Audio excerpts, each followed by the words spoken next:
Davey. I might get done for copyright for that. It'll come up on the Facebook thing.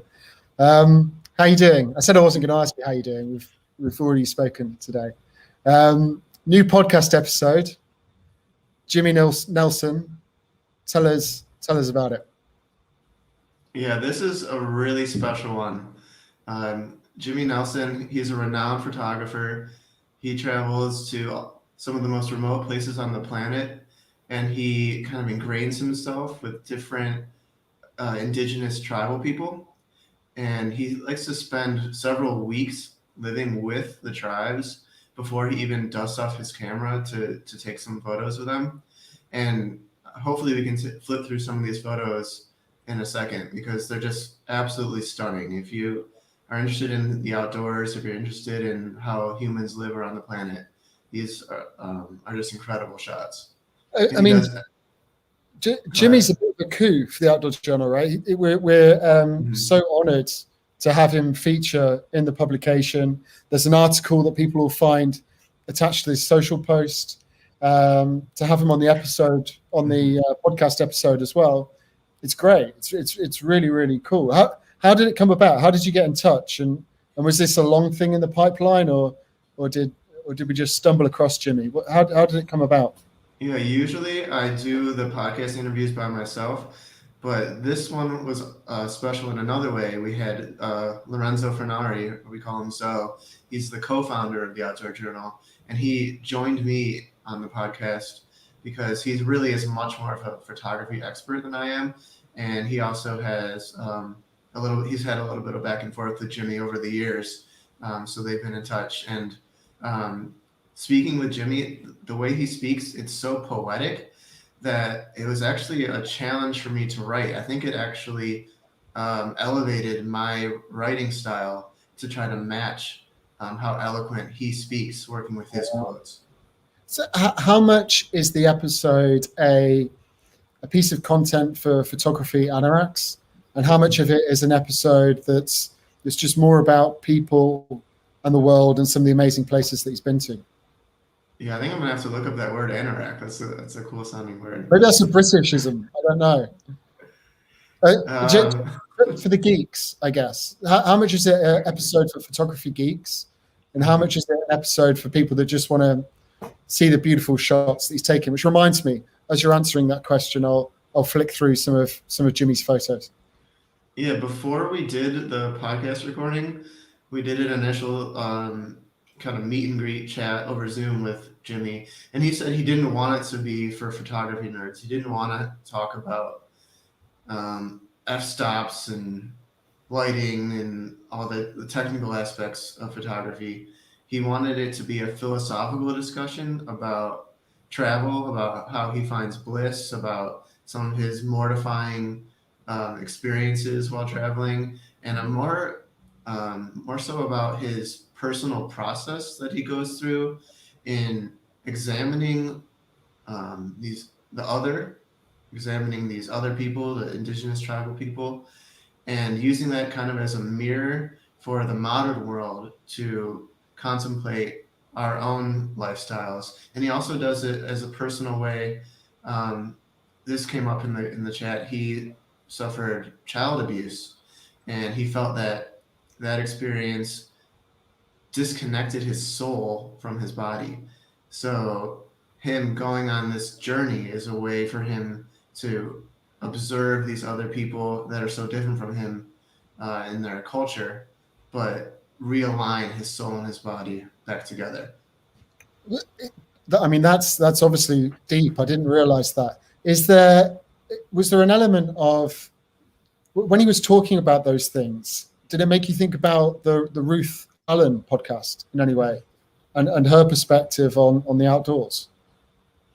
Yeah, Ruth Allen, she's an expert in using outdoor therapy, kind of to think about the large processes over time, which we talked about previously, if people haven't caught that episode.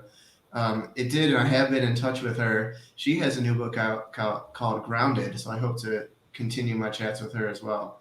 So that's a cool connection that you made. Cool. And so just give us an idea as to the sort of places that Jimmy goes to. or he's been to? Which locations did you cover? Yeah, Jimmy, the most recent place he had gone to was a small island off the coast of Kenya called Lamu Island. But he goes to places like Papua New Guinea, Mongolia, Vanuatu, Bhutan, all over the world. And he actually says he talks about this like 3 minutes of bliss, this happy place, where he's on this long haul flight, this like 13-hour flight, and everyone's asleep, and he is kind of crossing between cultures and times because he normally lives in Amsterdam. So he's going from this modern society to almost back in time to a place in the middle of nowhere of Mongolia. It almost sounds like a photography flow state, just like he goes into another version of himself and just tunes in entirely. I think another cool thing about photography is that he has his own custom cameras made in the same little town that they make Ferraris, to kind of give you a sense of just how custom it is. And so it's an 8x10 camera that he makes that is made for him out of titanium. And then he only takes about 10 sheets of film with him.